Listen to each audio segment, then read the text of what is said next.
I believe. And we're recording. Look at that, Bill. We got There Facebook. we are. We got it all to work for once. You know, my team all the time say to me, I say, "Oh, this isn't working on my computer, or this is not working," and they say, Right. "Ronan, that's picnic. Person in chair, not in computer." I They say to me all haven't the time. heard picnic as an acronym. I There like you it. go. There you go. There you go. So they love telling me it's me, not the computer. There It's you you. are. I've heard it referred to as a few other things by IT people. Yes, yes, yes, yes. Yeah, I'm sure they say something different underneath their breath now, but that's what they Right, say out loud. exactly. Yeah, yeah, yeah. That's what they say out loud. All All right, come righty. on in, everybody, and tell us where you're coming from. And if you're joining us on Facebook in Insiders, just tell us there in the chat too where you're joining us from. So it's great to have Bill, and I know Mary's in the background. She's not on live with us, but she's in the background, making sure we don't say anything we shouldn't say. But Bill, like, you are a legend in our industry. No, you are, seriously. Like, for somebody who's in our amazing industry for so long, to 55 years as 55 and counting. 55 years as Keane Studios. And you know, you're when I first met you, I went, "Oh my gosh," because I'm a regard myself as a lifelong learner, and I went, "This man is a role model for lifelong learning." You're always looking at saying, "What else can I learn that I can bring to my business to give a better service to my Makes it clients?" industry interesting, I should say. Don't you though? You're always like looking at, how can I make it better for my clients, and what can I go and learn? And I love that in you. Where did that love of lifelong learning come from, Bill? Lots of years. Uh, I've been through really major changes in photography. When I started in college, all professional photographers were barely beginning to get into color. They all had black and white dark rooms that, they had the chemical stained fingernails, and most of them were in it as much for the processing as anything else. And then, of course, we made the transition to digital. So I got to be in on both of those changes. And if you don't want to learn, there were a lot of people that dropped out of the industry as soon as digital came around. And, we embraced it before everybody else did, just to learn it, but didn't really get started in it until the same year everyone else did. Mary and I were married in 2003, and later that year, the industry pretty much switched. And she's still here, which is saying something for durability. I don't know. No, that's great. And Bill, I know Mary has been by your side all that time, and working through it together, and you've seen a lot of change. How many recessions have you been through, Phil? uh, I don't. I don't participate in those, for one I thing. love that. Not sure. There we go. I love that answer. There's a positive mindset for everybody. There Excellent. you go. So Bill, tell us a little bit about Keane Studios. So you're in San Diego. So, and We you, go ahead. I'm sorry. no, go ahead. No, go ahead. Tell everybody about the business. I have my cheat sheet. I know what you're going to say. No. Well, I started college when I was 19, and knew it was the 60s. I had to support my habit, and it wasn't what you think. It was cameras. And I wanted to get a Hasselblad, so I went out and uh, got together what I needed to do some weddings, because that was the only thing I figured out I could do in a college town. And over the course of 20 years, did about 2,000 of those, and built the business from that. And as that manifested itself into families, the families would come in with young children, and I photographed children, just like my friend Janine, who's probably out there somewhere. And that I did exclusively for 10, 15 years. And then more and more families. When some of the kids grew up, they became high school seniors. One of them called and said, "Do you want to do all 550 seniors at our high school?" And I said, "Sure, I do." And then I hung up and called my friend and said, "How do I photograph a senior?" And about 60,000 seniors later, we're still doing those too. So two major parts of our business, the high school senior side, and this year we're doing about 8,500, finishing up that season the next few weeks.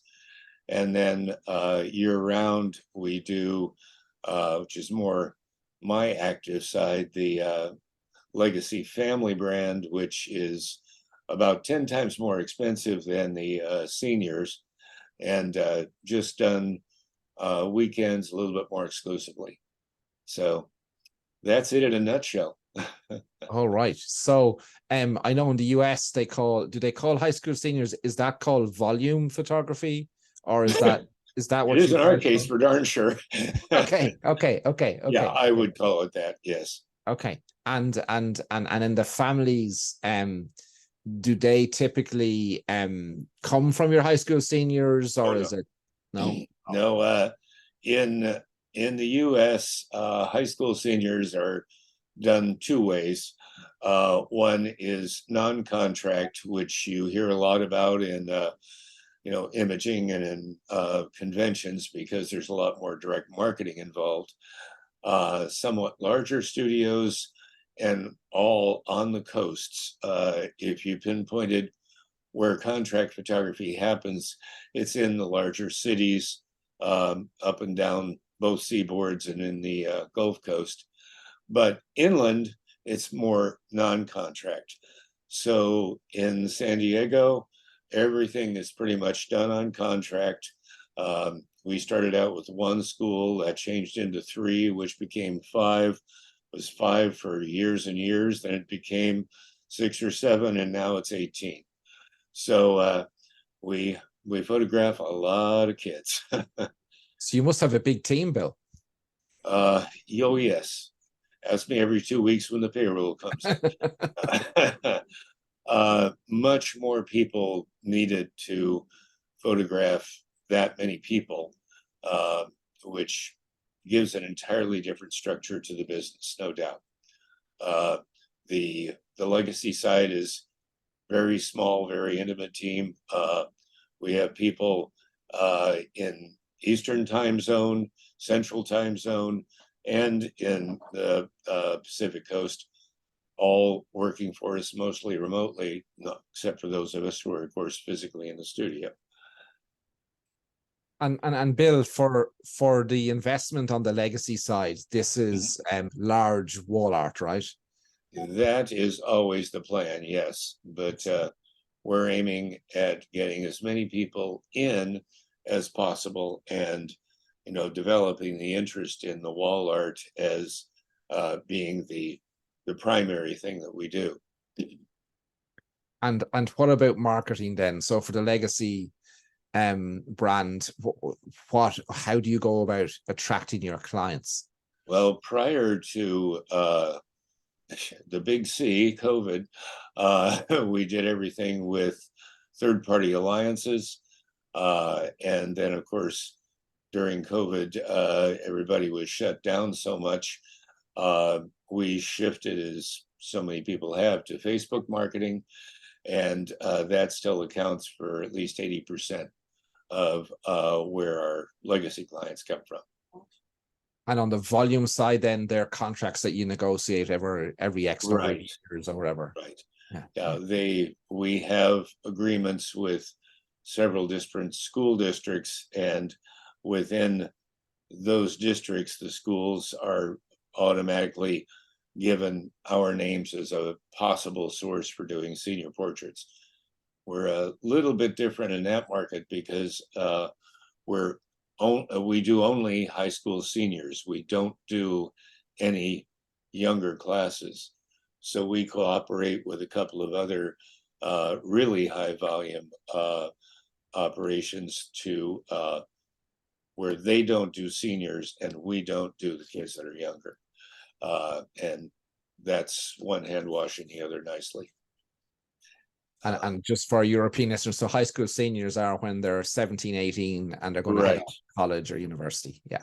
Correct. And that's pretty much an American Canadian tradition.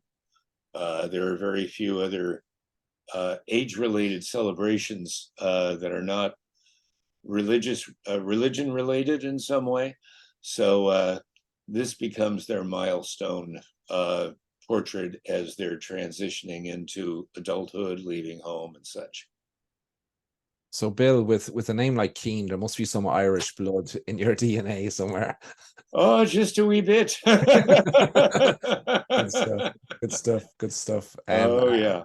And I know Yeah, I when feel you, quite at home in Dublin. yes, yes. When you were, was it last August 12 months when you were here? Was that roughly? Yeah, just a little over a year. Yeah, yeah, Right. yeah, And yeah. when we were on the West Coast, we went to a restaurant named Keane. Okay. And, you know, when I'm paying the bill, I showed them my name and I said, "Here, I'm a Keane too." And the waiter looked at me like you and everybody else in this town. I love it. I love it. I love it. Good stuff. Good stuff. So Bill, tell me, let's just talk a little bit about Quantum, right? I know wall art is the main sale, but I Right. know Janine at Imaging in January said, come here to me, Bill. Come here. I want to show you Right. something. And she brought Well, you no, around the booth to have a more look at Quantum. accurately, I was talking to her on the other side of the booth, and she grabbed my arm and dragged me over and said, "You need to do this." So that was more accurate, right, Janine? so tell us, what attracted you to Quantum? What was it? What did you see in it? You know, being in the industry for so long, what attracted you to it, other than Well, I was Janine afraid saying, Janine was look going at to this? crack me over the head if I didn't. No. The immediate attraction was just it has a visual attraction, and it gave a way of delivering digital without throwing it out there like a bunch of junk. And so often I've felt like, you know, everybody wants the digital, yes, but there hasn't been a clear, concise way to give it to them in a very nice presentation. So we saw the immediate connection for the high school seniors because they exchange images all the time, and you know, they're much more into the digital side of things. But it became clear that on the legacy side of things, we then had a high-end delivery system, and it's worked well as leverage in both brands. So very different. You know, the ideal sale for a high school senior is 10 times less than it is for a legacy portrait sale, but both of them still want the digitals. So just a good delivery system.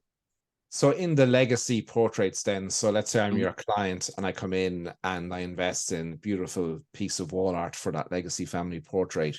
How do the digitals work? Do I have to buy it in print, you know, as artwork and all that to buy the digitals, or how do you approach that? We do sell it as a freestanding item, but it becomes 50% off that $1,800 that we charge for 5 images on a card. So if someone is foolish enough to buy 5 digital images on a card for $1,800, I will take their cash. But really, we would rather sell it either as an add-on or as leverage if they purchase some type of minimum order. We're still working on what the sweet spot is there, but we've found, again, the presentation gives them something that's tangible. I just had someone yesterday who has placed several large orders with us over the past 20 years for a number of different things. And he said, I can't download my images anymore. I felt like, well, you should have done that about 3 months ago when you had your session done. But they wanted the digitals just as much as anything else. Probably this time of year, they probably are getting cards, something like that. But people are always wanting those. I had that experience myself. We went to a friend's studio in Houston with my granddaughter last year, and I found myself sitting there on the client side going, why don't you give me those digitals too?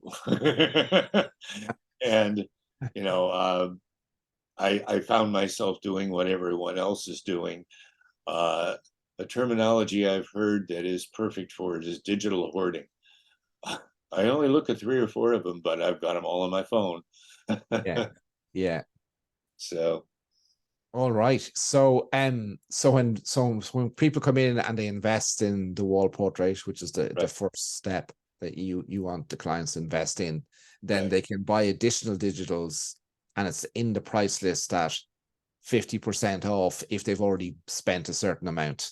correct, Okay. right. Okay. Okay. Okay. Okay. And that technique has worked very well. We can keep things priced, and we do that 50% off after a certain amount in both brands. We experimented with it last year in seniors. I was holding my breath because it seemed like a big discount, but it definitely increased orders. And we just started doing it recently in Legacy, and it's done very well there too. It creates, by having those add-ons and giving people the ability to do what they think they want digital, it encourages them to do what they'll be happier they did 20 years from now. I'd say that's probably the major motivation, either brand. Yeah. Yeah. Okay. That's interesting. And so when you saw it, you felt that this was because it was tangible, combining both the tangible and the digital, that it just elevated that client experience and made it easier for them. Right. And the presentation that you give, in the sleeve and with our logo on it, has been very good. A matter of fact, I just got a note from our production person saying, I see the Black Friday sale is still on there. Shall I order another 10 of each one? And we do a generic card with the Legacy logo on one and the Seniors logo on another, and then it's delivered in the sleeve. That's our standard, and then they can upgrade if they want their own image. We found that became a little costly and a little bit more cumbersome to get the image on every single one, but it still is another leverage that can be used to get someone to go that much more. So,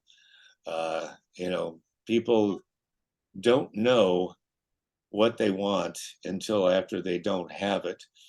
And, if the expression I've always known is if they balk, they walk.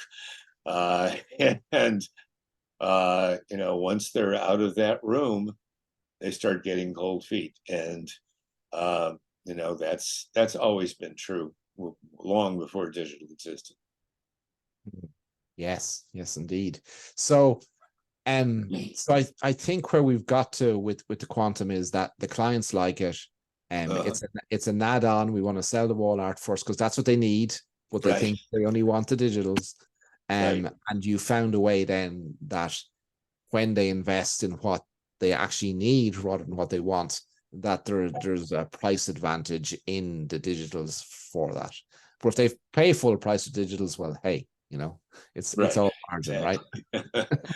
If if they want to do that and they're satisfied with their storage techniques and the fact that they know how to download them, and they know that they don't have to use a 60 megabyte file to put on Facebook, it'll just be reduced down to 600 pixels anyway. Obviously, most people don't know what a pixel even is, but you know, they may lose they'll lose a digital in their computer or in their phone. But if they have something that looks like it has value, like the quantum card, then that's something they can put away. Even though it's just a piece of plastic, it's a piece of plastic that has something of theirs on it. Yeah. Yeah. Excellent. So Bill, you've you know, been in business for so long, you've seen a lot of changes. I'm curious about in the clientele themselves, right? Over the decades, you know, what have you seen their attitude towards what you do change with regards how they Yes and value no. photography? I think people were more aware that prints were what they needed to have prior to digital. And certainly the younger the person involved, the less they think anything that's printed makes any difference whatsoever. I know, if that's the case, why don't we save the space on that big room where the Mona Lisa is, and you know, just put a bunch of digital images in there? That'd take a lot of servers, but it's both. So people would call, you know, in the 80s, they'd call and say, how much is an 8x10? When their question was, of course, I really don't know what I want. I don't know how to ask for it, but I heard 8x10. Or you always love the one of the 8x11. They've heard both those numbers somewhere. You know, well, no, not in Ireland. But it's either an 8x10 piece of paper or a 10x8, or 8.5x11 is a letter size sheet of paper. So you would hear that type of dimension. But what they're really asking is, I don't know anything about you, tell me something. That hasn't changed a bit. Now, all I want's the digitals is the same question is, how much is an 8x10? And I see somebody asking the question about the quantum card, but maybe I know you wanted to do some questions at the end. Yeah, well, we can take it now. It's no problem. Alrighty. But before we take Paul's question, I would like to just talk a little bit about that. So that's really interesting, Bill, that the client hasn't changed it. They don't know what they want. Right. But how they express that they don't know what they want has changed. I think that's Correct. right. So yeah, interesting. So did you have to adapt your conversations with your clients in a different way for those different requests, or was the framework and the principles the same, just they were asking it a different way? I think the answer becomes somewhat the same, because you're saying, yes, we can get what you say you want. Let me tell you a little bit about the studio. And that's really the question they're asking anyway. Most people are fairly uneducated when it comes to buying photography. Most, no surprise to anyone listening to this, that everyone thinks that more than zero is way expensive, way more than I thought it was going to be. And it just depends on the value that you're creating. And that was the initial attraction to the quantum card, because it gives a substantial look without being an actual physical piece that goes on the wall, but it gives them something they feel they actually have. So it's like having a deed to a house. You don't really own it, but yes. Yeah, absolutely. So Paul asks, so what images are on the quantum card? Is it just the ones they've already bought as wall art? So I think what Paul is asking, Bill, is, so you mentioned that when they spend a certain amount, they can buy 5 digitals of their choice as a starter. for Right. $800. But if they spend a certain amount on wall art, that they get 50% off those 5 digitals as an add-on. But Paul's asking, are those 5 digitals, like, do they have to buy them in print, or can they be separate images from what they buy for the wall? It depends on the order. That's where we use it very much as a leverage on the legacy side. They automatically come on a quantum card if there are 5 or more, and we sell the individual images or deliver them in a different way. So we really want to give them the quantum card if it's 5 or more. You know, though the value is there on what we call the Q card, and we've done a lot of them. They're obviously much more expensive than an 8x10 print. So we don't want to deliver a single digital on a Q card, but it gives us actually also another way of getting more images on that card, using that as the focal point rather than starting to play a la carte with every single one of those, every one of those orders. So I'm guessing, Bill, being the sales genius you are as well as business genius, how do you make the client aware of quantum? Like, where in the sales process are they aware of, well, when you buy 5 it comes on this, but if you don't buy 5 it doesn't, on the legacy side? Well, the image box and a cue card is sitting in front of their nose next to the snacks on the table in front of them for openers. And we do show both the photographic image on it, and we have the generic card as well. So the card is visible from square one, and as soon as they start talking about digital, we start talking about the quantum card. On the senior side, we have it. It's not available. Well, it is available as a freestanding item, but it would be one of them that would be marked off. They want to add to a smaller package. It's in that 50% a la carte items. Or there is one package which has become a go-to, which has a small image box and the cue card. And to give some idea of perspective, not really getting into prices here, but getting into averages, the average senior, this is everyone in all the schools we do, and we do a lot of them that have big fat goose eggs. They don't buy anything. That's expected in a contract situation. But the average across the board is about $150. Well, the package that we're selling regularly, that includes the quantum card, starts at $1,300. So we have managed to boost our average sale on the low end, which is one reason why we're up 300,000 this year. We've seen an increase because we have that leverage, and I keep using that term, leverage.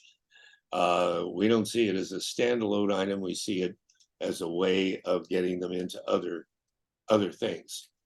On the senior side, an image box is a nice way of giving them, let's say if they've had several different sessions, they get something from each one, as well as having the digital. So it's been good for the salesperson that's really used that for a tool too. I can tell you that. She's constantly hiring everybody else.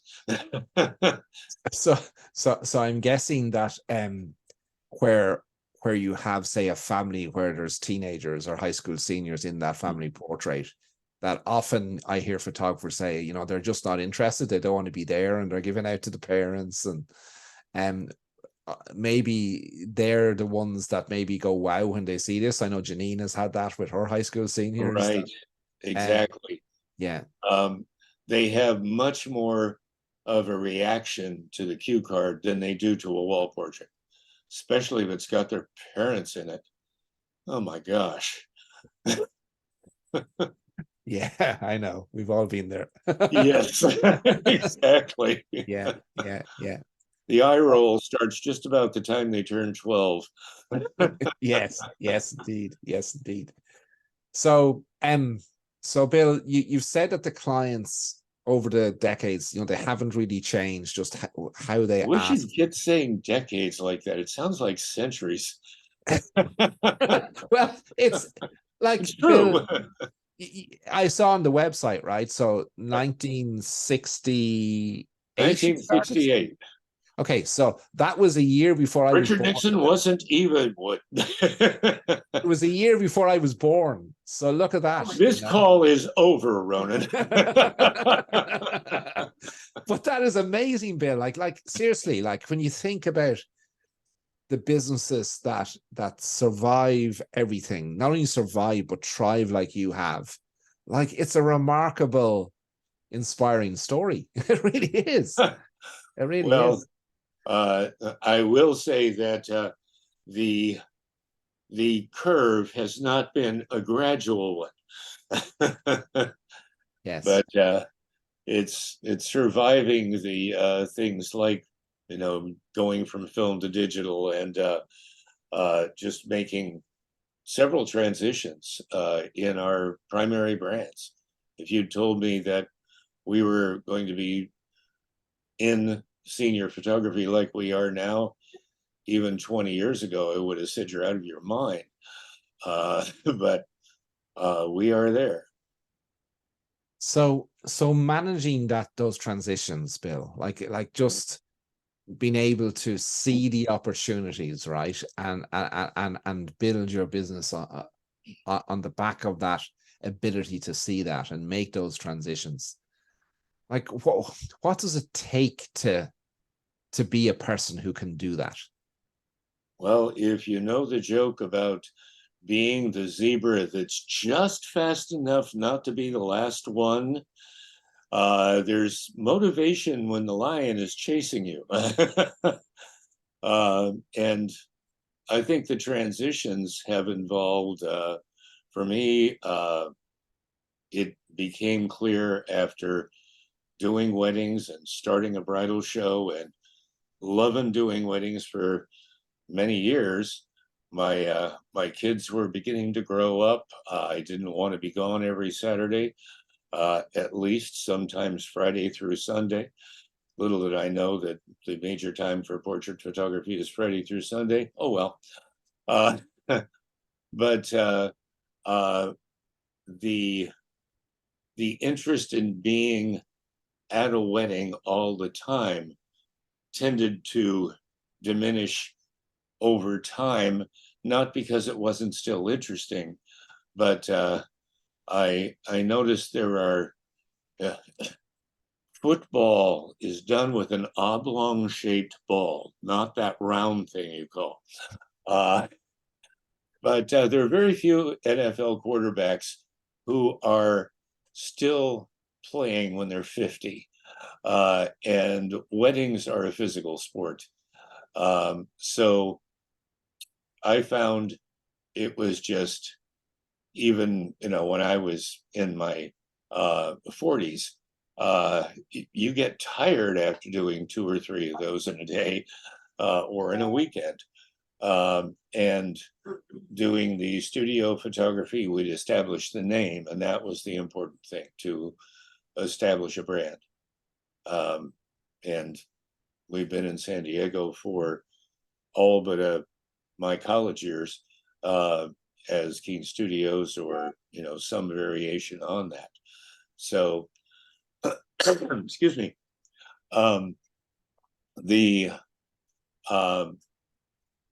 The change when we got into the senior side was more of a shock than anything else, because it was literally one phone call. It wasn't a plan. And it gradually started morphing into being the dominant brand. There's a commercial that was out several years ago that I use as the perfect example of the transition that we made. Has a couple going out to this farm to pick up their new little puppy, and they're holding it like this, and isn't this cute? And as they're driving out, they see a full-grown version of their puppy standing about a shoulder above a miniature horse. And the guy turns around with this horrified look on his face to the farmer, and the farmer's going, and that's exactly the way Seniors was. We planned to buy a puppy to get us through the summer, and it ended up being the Irish Wolfhound that took over the bedroom. So it was not all of the transitions were planned.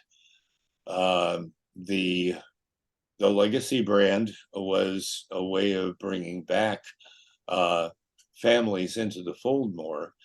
We had become so involved with seniors, and then one year we got another single phone call from the district, where we had about 80% of our business, saying, and this was shortly after the digital changeover, well, it seems like, it's just not fair that you have all the seniors, so we're going to split it up.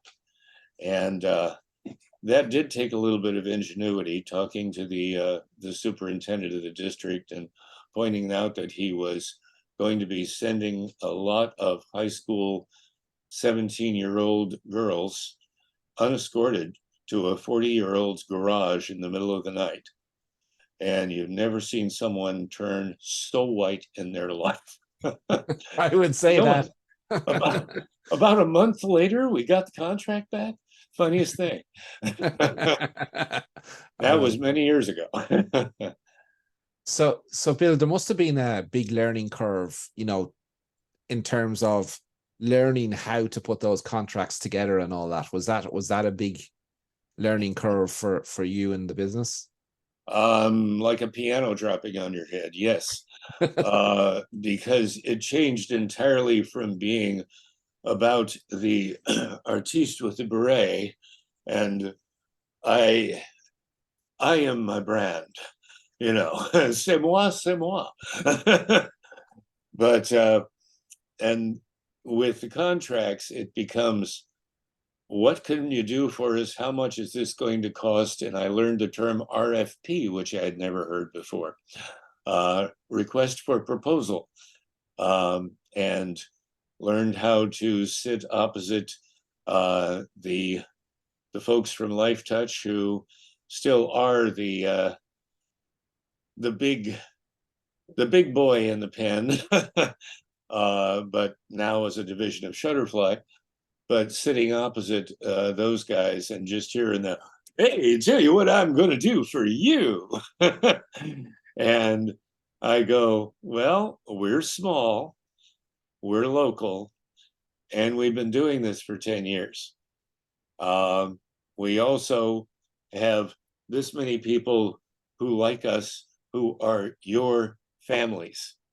And it became less about the individual and more about the studio as a brand.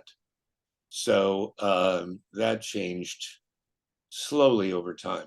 And now we're known as being a reliable source for the seniors. The legacy side is rebuilding the name all the time. Just like anyone else who's in the portrait world, you're constantly adapting to new people, adapting to people that think you are charging 10 times more than you should. I mean, how many people have ever said, oh my gosh, you should charge more for your work, it's worth so much more? I'd like to give you. Nobody said that to me anyway about what we do, Bill. So I've been wanting to talk to you about the price on the 10 quantum cards. Yeah, no, you're right. People aren't aren't going to say that you should charge me more. It's not going to happen. No. It's rare. It's rare. So Bill, where do you see the industry going? Like, you know, what's you've seen so much in the industry. How do you feel is it going to change much, or what's going to happen? I have pretty much been hearing from the Thelma and Louise crowd of the industry ever since I've been in. There are people who have seen the ultimate death of photography ever since I was 19. I had one of my very first, I won't even call him mentor, but a person I looked up to in the business that I called him and wanted to pick his brain a little bit. And he said, well, it's a business you begin to love over time. You won't make much money, but it's always worth doing. And he retired as a lab rep, living in a condo a little ways down from the house where I lived. And it was just sort of reassuring to drive by that place every day and went, well, you thought one thing, I thought another. And it's about as much about belief, I think, as anything else. But is the industry going to change again? It's changing all the time. Where AI filters into the mix, who knows? When you can take out a seagull at the beach and put in a hummingbird, without even batting an eye and make it look like it belongs there, things are going to change, no doubt. But it's hard to tell how the profession is going to change. Are we going to be greatly affected by that? I think there will always be people who realize they don't know as much about a given thing as the professional, whatever the industry, and they will become our clients at one level or another. There are people who value what we do. We have this year, I believe, our highest sale in a senior was $4,000, and we have hundreds of them who spend nothing. So it depends on the value. We also have some of those zeros come back 5 years later and want to order something. So it depends on people and their life cycle, where they are. Yeah, and I think you told us a little earlier, Bill, when you're talking about the 10 by 8 print example versus the digital, that people are still people, right? Right.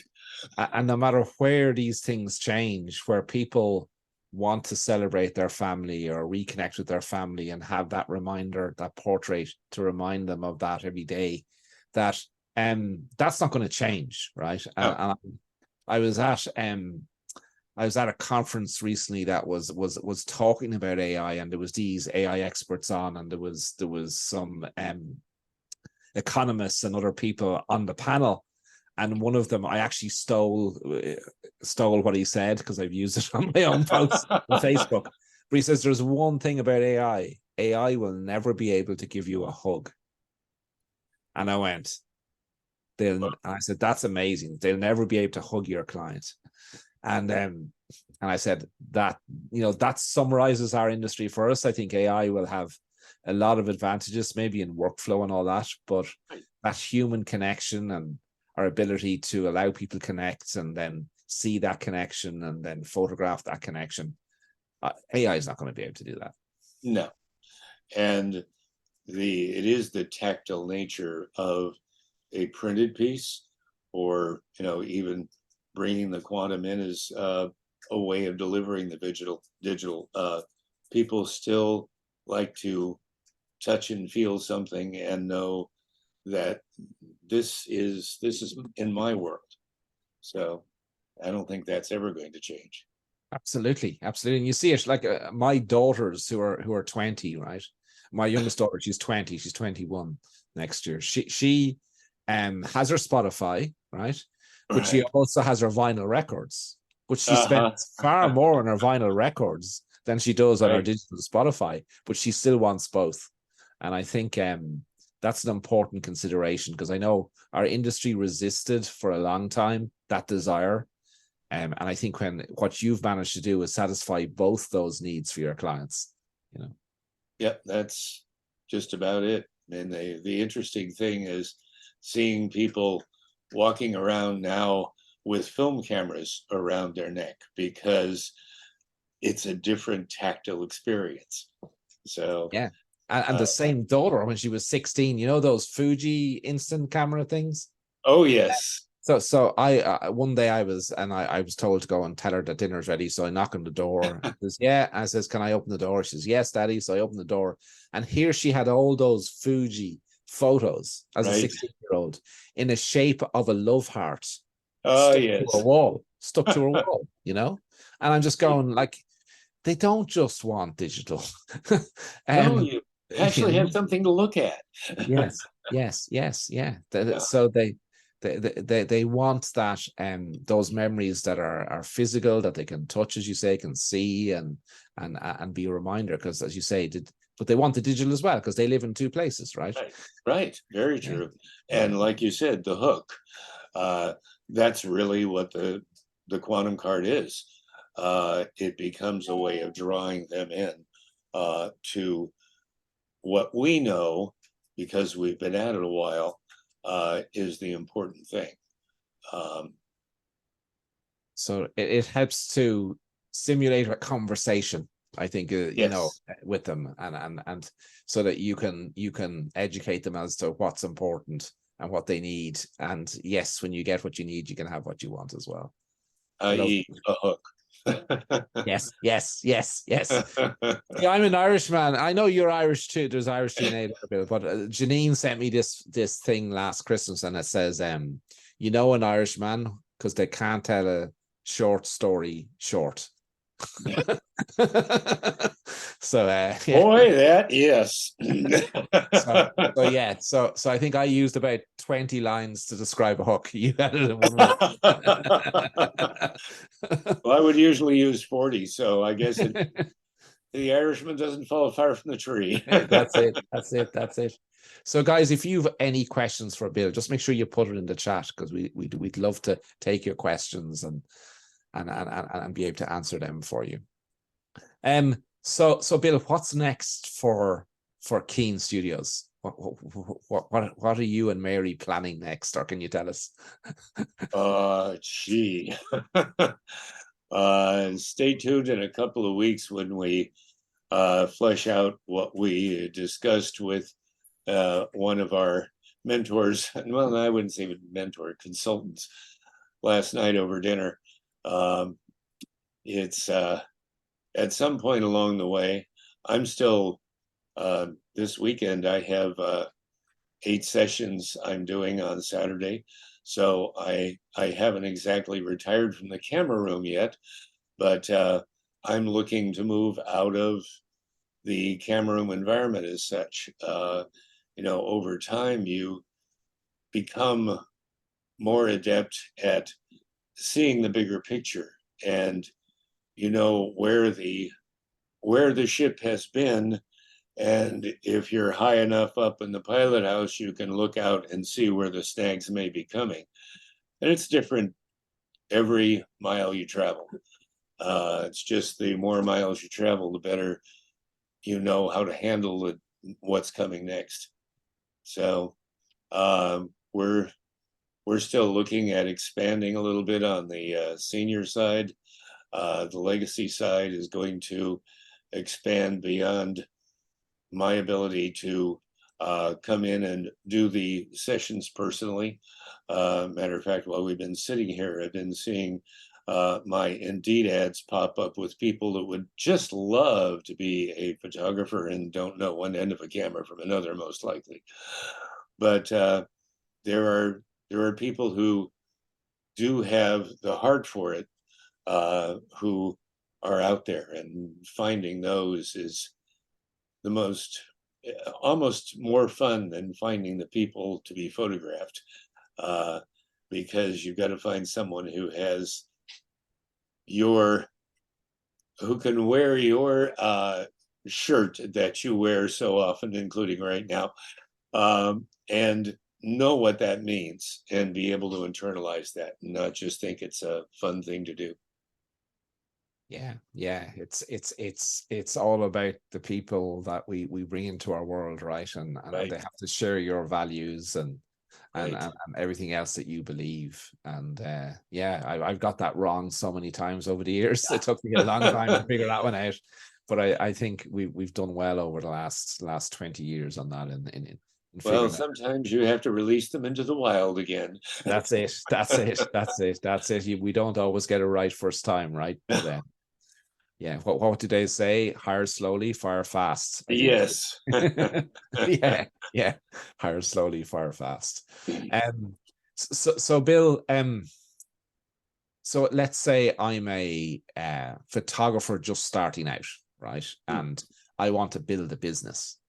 You know, if you could turn back time to when you were just starting, what message would you deliver yourself starting out in business as a photographer?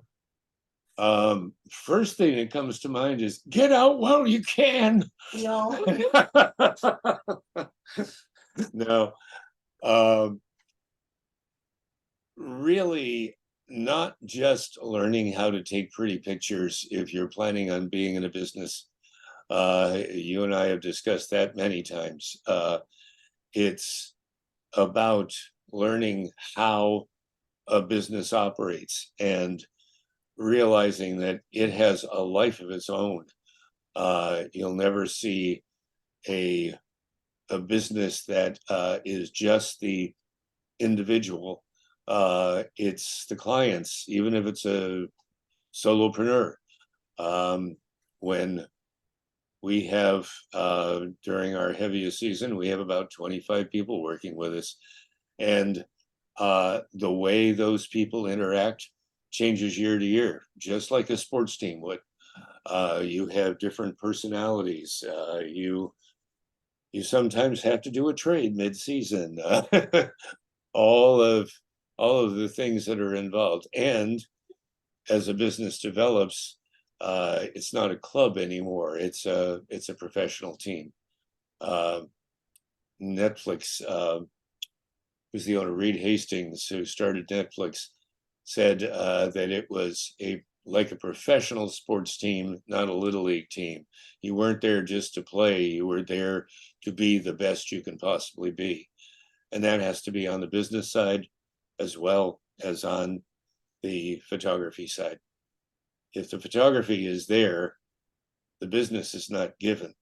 But if you're trying to run a business and you have to assume that the photography is a good quality and people are going to want it, and not just say this is my style, I will not change. That's a good way of not being in business anymore. Right. So I think what you've told us, you see, there's the Irish coming out in you now. I was going to say. So I think what you've told us is that if you could turn back time and you were to give yourself, take all that wisdom that you built up in your business and go back and talk to yourself starting out, that you would say, concentrate on learning the business side as much as the photography side. Yes, absolutely. Yeah. And right. I took that philosophy from, I distinctly remember one time one of my only bosses, and the only one I had in the corporate world, said to me, well, can you show me your P&L? And I said, well, I'm sure I could do that. And I went home and tried to find something in the books, because there were no Googles at the time, try and find out what P&L stood for. I did not understand profit and loss at all. And about that point, I was in my early 20s, I realized I got to know more than I do. And that was a fortunate knock on the head. So if I could take at least 20 of the years that I have been in business and stuff them into my 19-year-old brain, probably be that much better. And most of that would be business. Yeah, because it's interesting that in our industry there's a lot of photographers who, I don't know why it is, but they don't realize that, Bill, you know, that you need to learn the business as much as you need to learn the art and science of photography. Right. Well, there'll be the ones that within 5 years are doing something else. Yeah. You know, just clear. Yeah. You have to do both sides. Absolutely. So, we've no more questions, Bill, in the chat. Have you anything Well, I else? just explained it all so well. It was There you completely go. understandable, and there are only 2 people left on. No, there's not. No, there's not. So tell us, Bill, if you were to tell us one more piece of wisdom, I'm going to really test you now. One more piece of wisdom that you'd like to share with us, what would it be? Oh boy.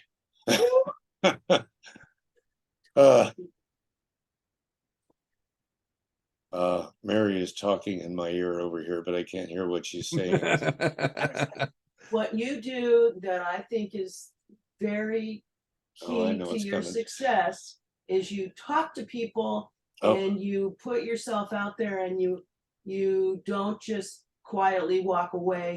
You ask, and that's the learning part of you. Oh, yes, is true. that you go places and you find out things, and then you follow through on them.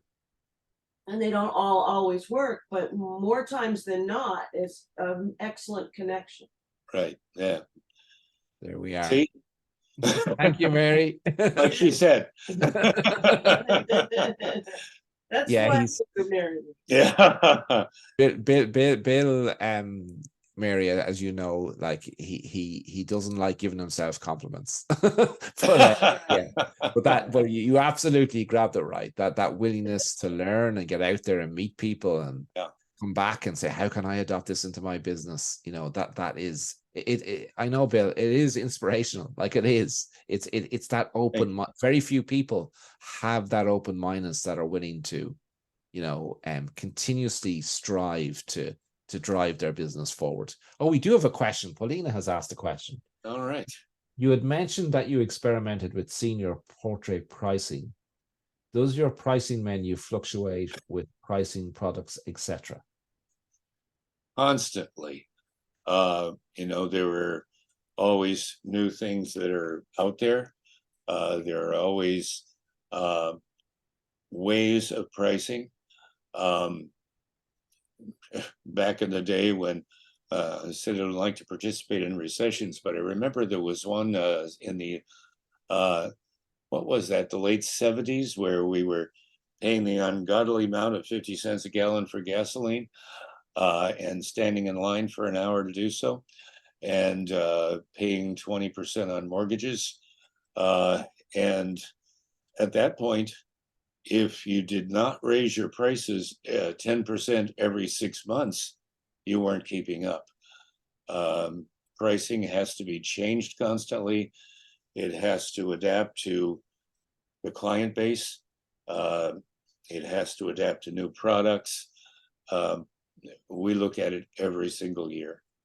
We're using another program now on the senior side for the low end that is more technology than it is anything else, because it takes a lot of the mechanical out of it. So you're always adopting at least once a year. We had a price list we one time thought was fantastic, and it ended up being the biggest disaster that ever was. We had to change the entire thing 3 weeks into the season. So someone found a hole in the structure that was big enough to drive a truck through. You got to dodge and weave, and you can't just sit on your laurels. And test it. Yep. Test. Right. Thank you, Bill. Thank you, Mary. It's this has been amazing. Now, I've really enjoyed it because Bill, as I said, not just in photography, not in this great industry, but somebody who has ignored all those recessions, ignored all those challenges, and just had the right mindset to keep going, keep learning, adapting, and to turn it into the amazing business you have and continue to have, and still to have that. You can sense your excitement about your business and your desire to figure out what's next and what's going to be implemented in the business next. I love it. I love it. Okay. Well, thank you for the invitation, and I'll just see if I can get out the door after the compliment. All right. Okay. Thank you, guys. And Shay says thank you as well. She's just said. So we'll see you soon, Bill. We'll see you soon, Mary. Take care. Stay safe. And thank you so much again. Bye, everybody. Okay. Thanks again. Bye-bye now, Ron.